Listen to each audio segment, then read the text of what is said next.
Bienvenue, chers fidèles de la télévision rwandaise. Toujours et encore un plaisir d'être avec vous pour cette grande édition en langue française. À la présentation, je suis Eddy Sabiti. Tout de suite, voici les titres de notre édition avec la collation de grade survenue ce jeudi. Cette collation de grade académique avec environ 3000 lauréats. C'est de la Rwanda Polytechnique. C'est le Premier ministre, le docteur Edouard Ngirente, qui a donc présidé cette cérémonie. Et celui-ci a donc tenu à indiquer que les connaissances que dispensent ces écoles supérieures d'enseignement technique et professionnel ont une contribution sur le développement du Rwanda. Et puis, le ministère des Finances et de la Planification économique annonce qu'il est en train d'examiner dans quelle mesure apporter des modifications à la politique de construction des logements abordables.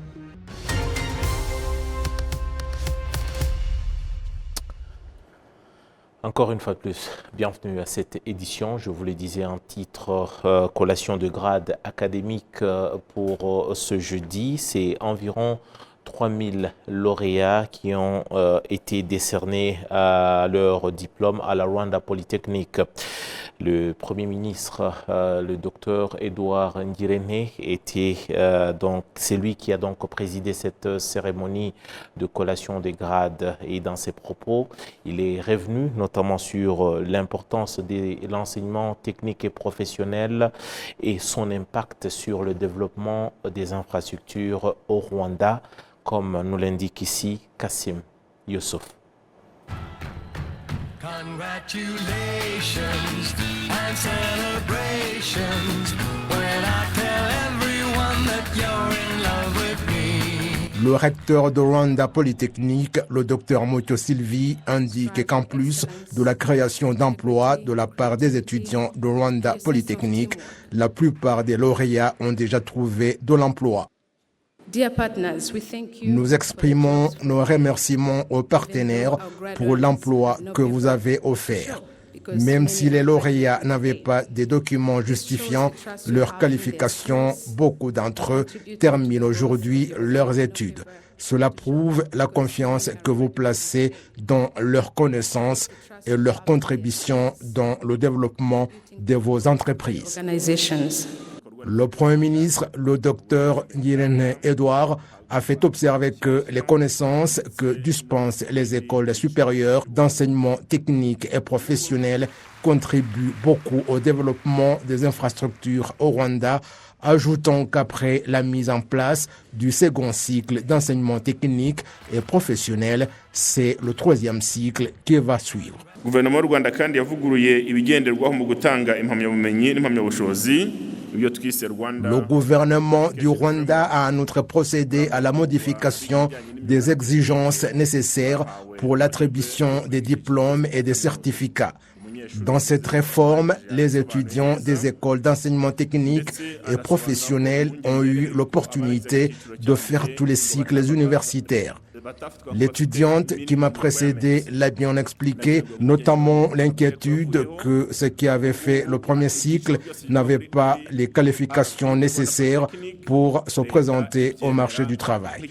Je voudrais préciser qu'on ne devrait plus se faire de soucis parce que le gouvernement reconnaît les différents cycles de Rwanda Polytechnique comme pouvant servir dans la demande d'emploi.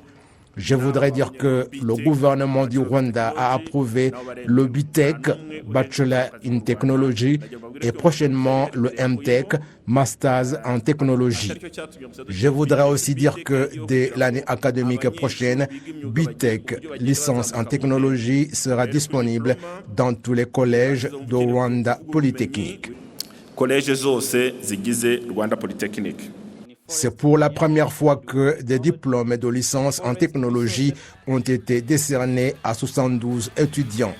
Dukuzimana Honorine, qui a pris la parole au nom des lauréats, a indiqué qu'ils rentrent avec un bagage de connaissances qui va leur permettre à contribuer au développement du pays.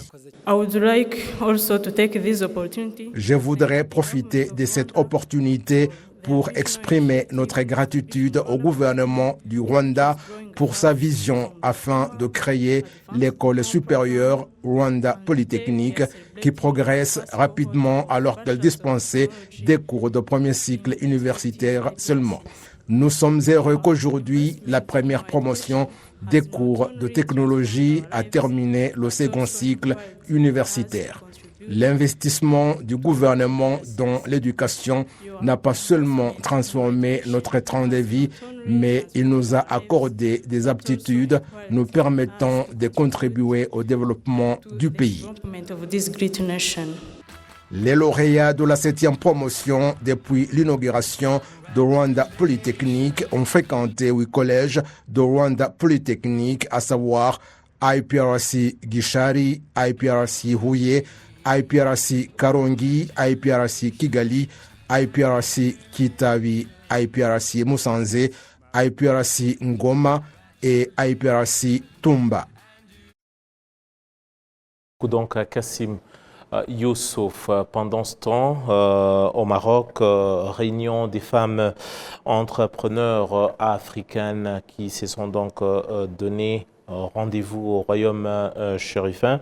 L'ambassadrice du Rwanda au Maroc, Mme Shakila Umutoni Kazimbaya, réitère l'engagement du Rwanda à soutenir notamment la zone de libre-échange continentale africaine, la ZLECAf, en sigle, pour accélérer le développement du continent africain. L'ambassadrice du Rwanda au Maroc s'exprimait donc à l'occasion du Congrès international des femmes d'expertise d'Afrique au Royaume. On écoute ici. Le Rwanda affiche un attachement indéfectible à la zone de libre-échange continentale africaine, la considérant comme un puissant moteur d'intégration régionale et du progrès économique. En tant que pionnier parmi les premiers signataires et ratificateurs de cet accord historique, le Rwanda se positionne en avant-garde de ces transformations majeures. Notre pays s'est engagé pleinement dans une stratégie nationale en faveur de la mise en œuvre de la ZLECAf, démontrant ainsi sa détermination à en tirer le meilleur parti. Certes, il y a encore des défis tels que les restrictions de visa et autres, mais au cœur de ces défis se profilent d'immenses opportunités pour les entreprises africaines de s'étendre sur les marchés, d'accroître leur compétitivité et de dynamiser l'économie régionale. Afin de bénéficier pleinement du potentiel de cet accord historique, le Rwanda est engagé à continuer à améliorer le climat des affaires.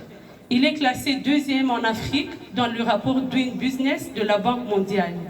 De plus, le Rwanda continue d'attirer les investisseurs grâce à la sécurité et la stabilité politique, l'accès à un grand marché, la tolérance zéro pour la corruption. Le Rwanda est aussi le pays des POC, comme on appelle en anglais Proof of Concept, c'est-à-dire des projets démonstrateurs visant à prouver qu'une technologie, qu'un produit est adapté au contexte africain. Ici, je dois aussi indiquer que depuis maintenant quelques années, il est facile de voyager au Rwanda car la délivrance du visa se fait à l'arrivée pour tous les citoyens du monde. Et Madame l'ambassadrice du Rwanda a poursuivi ses propos en invitant les autres pays africains à emboîter le pas du Rwanda, notamment pour ce qui est de la facilitation à l'intégration africaine en vue de mieux faire face aux multiples défis qui se dressent devant le monde actuellement. On écoute ici Madame Shakila. Alors que nous abordons le thème de l'enjeu de la performance des entreprises africaines dans le cadre de la ZLECAf, il est essentiel de reconnaître les défis sans précédent auxquels l'économie mondiale est actuellement confrontée, tels que les guerres commerciales, les perturbations des systèmes de transport et de logistique, les impacts de la pandémie de Covid-19, les tensions géopolitiques et les conséquences du changement climatique. Face à ces défis, la zone de libre-échange continentale africaine offre un potentiel immense aux entreprises africaines en termes d'opportunités sur le continent africain. Les économies africaines démontrent un potentiel d'échange plus intense, complexe et diversifié entre les pays du continent, malgré certains défis tels que le faible niveau d'industrialisation et la création de valeurs régionales. La mise en œuvre de la ZLECAf est conçue pour réduire les coûts commerciaux, promouvoir le commerce intra-africain, renforcer l'efficacité et la compétitivité, améliorer les chaînes de valeur régionales et attirer les investissements directs étrangers. La croissance économique anticipée pourrait générer de nouvelles opportunités d'emploi et contribuer positivement à la réduction de la pauvreté. Pour ce faire, l'urgence d'accélérer la mise en œuvre de la ZLECAf est de rigueur et la volonté politique sera toujours importante car c'est elle qui permettra, entre autres, la liberté de circulation des personnes et des biens. Madame Shakila Mutoni Kazimbaye, ambassadrice du Rwanda au Maroc, qui s'exprimait. Puisqu'on parle de l'Afrique, justement, le Fonds africain de solidarité se déclare prêt à appuyer les institutions les institutions de microfinance sur le continent afin d'aider celles-ci à contribuer au développement économique du continent. C'est ce que explique ici Emmanuel Haddad Salah, chef de mission du Fonds de solidarité africain à Maurice. C'est dans une interview qu'il nous a accordée ici dans la capitale Kigali. Le FSA, c'est une institution internationale aujourd'hui composée de 21 États membres, États africains, et une banque de développement, la Banque de développement de l'Afrique centrale. Notre mission, c'est d'appuyer les porteurs de projets, surtout avoir pour pouvoir accès au financement pour développer leurs projets. Et nous intervenons surtout avec notre produit phare qui est la garantie financière. En réalité, dans nos États, il y a de très bons projets, mais les institutions de financement, les banques, les microfinances peuvent craindre de prendre certains risques. Alors nous appuyons pour pouvoir les aider à faire face à ce défi en accordant des financements à ces projets pour leur développement. Nous intervenons dans tous les projets jusqu'à hauteur de 80%. Nous couvrons à hauteur de 80% du financement que l'institution voudrait accorder. Et le montant maximum par projet que nous pourrons accorder, c'est autour de 80% pour le montant du projet, mais en nominal, 30 millions de dollars par projet. Ça voudrait dire que nous avons une envergure suffisante pour appuyer les projets dans nos États. Notre présence au Rwanda, c'est pour faire connaître davantage le fonds aux acteurs économiques, aux banques, aux microfinances, pour leur apporter notre soutien dans le financement des différents projets qu'ils ont. Aujourd'hui au Rwanda, notre portefeuille se chiffre autour de 130 milliards de francs rwandais plutôt, je devrais dire, pas millions, milliards de francs rwandais dans différents projets, dans différents secteurs. Principalement dans le secteur minier, et dans l'hôtellerie. Nous appuyons les microfinances aussi pour les différents projets. Nous sommes intervenus pour appuyer une école pour avoir de financement pour son activité. Nous intervenons dans les métiers de construction. On a appuyé tout récemment une société qui fabrique des tôles, qui produit des tôles pour l'exportation et puis pour la consommation intérieure. voilà un peu de mémoire les domaines dans lesquels nous intervenons, mais nous intervenons aussi dans l'agriculture également. Et donc, mais nous intervenons dans tous les secteurs d'activité, pour lesquels nous sommes approchés. Et donc, notre objectif, c'est d'augmenter nos interventions au Rwanda, d'appuyer davantage le secteur économique, d'appuyer davantage l'économie mauricienne en donnant le confort à toutes les institutions de financement, qu'elles soient les banques, les microfinances ou d'autres institutions de financement qui veulent apporter des ressources pour les projets qui seront développés ici. C'était là donc Emmanuel Haddad Salah, chef de mission du Fonds de solidarité africain, donc, qui était à nos micros. Puisqu'on parle des finances sur le continent africain, ça nous permet d'enjamber pour parler de finances au Rwanda, notamment avec le ministère des tutelles.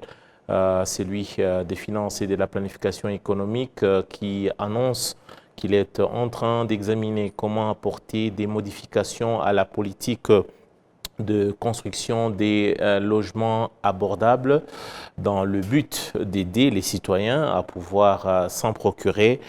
C'est dans un narratif et surtout dans ce reportage nous préparé par Kassim Youssouf.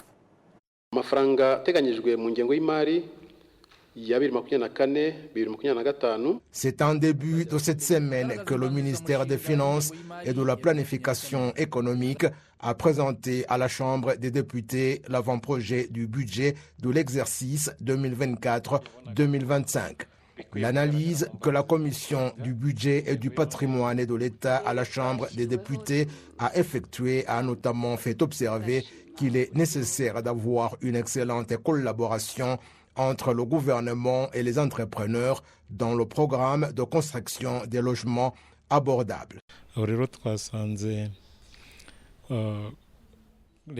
Il est important que le gouvernement continue d'investir dans les infrastructures sociales et de collaborer étroitement avec les entrepreneurs pour assurer la construction des logements abordables et accessibles aux citoyens. Ce partenariat est essentiel pour avoir des logements abordables. Le ministre des Finances et de la Planification économique, le Dr Uziel Ndagijimana, indique que la mise en exécution du projet de construction des logements abordables a été entravée par des prix exorbitants relatifs aux travaux de construction de ces logements et a fait savoir qu'ils sont en train d'examiner comment apporter des modifications à cette politique.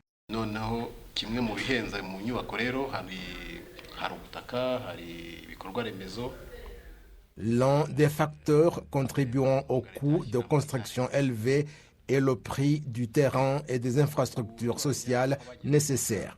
Lors de la sélection des chantiers de construction, nous considérons que le financement gouvernemental ne peut excéder 30%, ce qui nécessite souvent la responsabilité du gouvernement dans la construction de ces infrastructures, ce qui augmente les coûts. Nous collaborons avec l'Office rwandais de l'habitat pour revoir les politiques visant à rendre le logement plus abordable.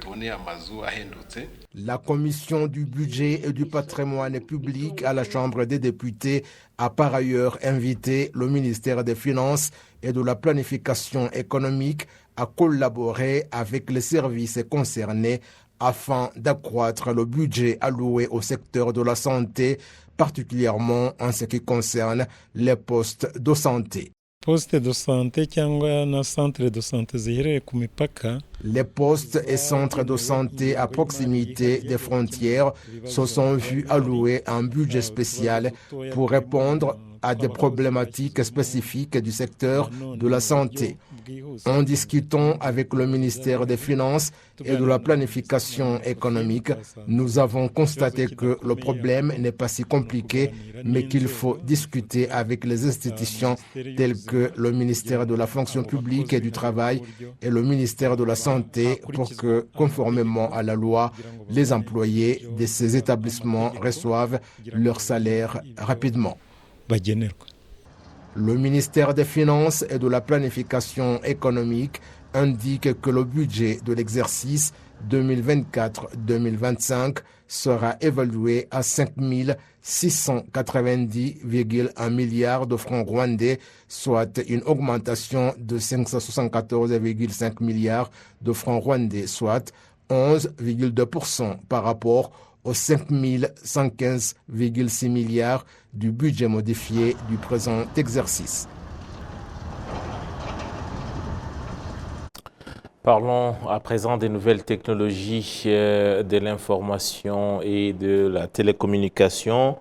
Les responsables du Centre technologique d'intelligence artificielle au Rwanda déclarent qu'il existe aujourd'hui un programme en Kinyarwanda qui sera donc utilisé pour relever les défis dans le domaine de l'agriculture, comme cela s'avère efficace dans d'autres domaines, comme la médecine aujourd'hui au Rwanda qui en fait recours.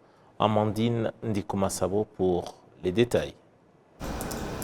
Cela fait 4 ans que le Centre Rwanda Artificial Intelligence a été mis en place au Rwanda. Il s'agit d'une équipe d'environ 8 employés opérant à Nurskin House Kigali. L'équipe travaille en étroite collaboration avec diverses institutions du pays. Au sommet se trouve le ministère d'éthique et de l'innovation. Le secteur de l'agriculture fait partie des priorités de cette équipe, comme l'explique Ndayishimiye Alain, directeur de ce projet d'intelligence artificielle. Quelqu'un peut appeler et demander conseil lorsqu'il veut faire la semence de pommes de terre, pour demander la météo ou bien quelle fumée appropriée il devrait utiliser, ou bien dire qu'il veut cultiver, indiquer dans tel ou tel autre district. Toutes ces questions seront désormais répondues par intelligence artificielle. Le 13 décembre 2021, la loi sur la protection des données personnelles et de la vie privée a été publiée et en avril 2023, le Conseil des ministres a approuvé une nouvelle politique en matière d'intelligence artificielle. Ce centre est l'un des 21 centres répartis dans le monde et en octobre de cette année, le Rwanda va accueillir une conférence internationale sur cette technologie. Dans le domaine médical, il n'existe que 13 personnes expertes dans l'analyse des images radiographiques. Leur rareté entraîne des retards dans le traitement des patients. L'intelligence artificielle va donc s'imposer comme une solution.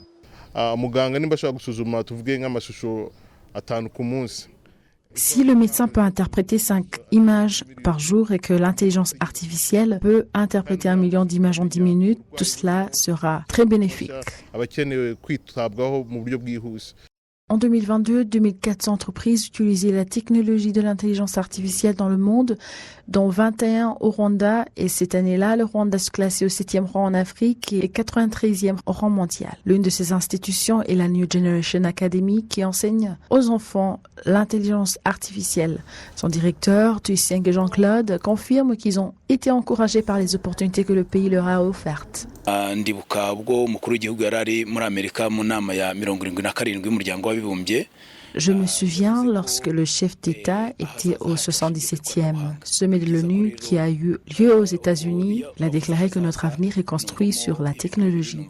De plus, ce que j'entends par notre avenir, l'un est la jeunesse du pays, l'autre est la technologie. Donc, en combinant l'avenir et la jeunesse dont nous parlons, nous avons eu l'idée de présenter la technologie aux jeunes enfants âgés de 3 à 12 ans. Il est attendu que l'intelligence artificielle accélère le développement du pays en réalisant la vision du pays d'être un pays qui aura une économie moyenne en 2035 et un pays à une économie élevée en 2050.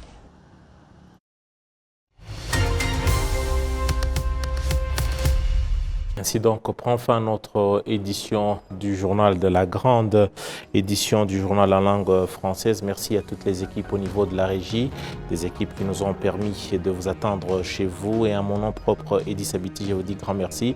J'aurai tout le plaisir de vous retrouver très prochainement pour un nouveau numéro pour cette édition du journal. En attendant, restez bien fidèles à nos programmes. Au revoir.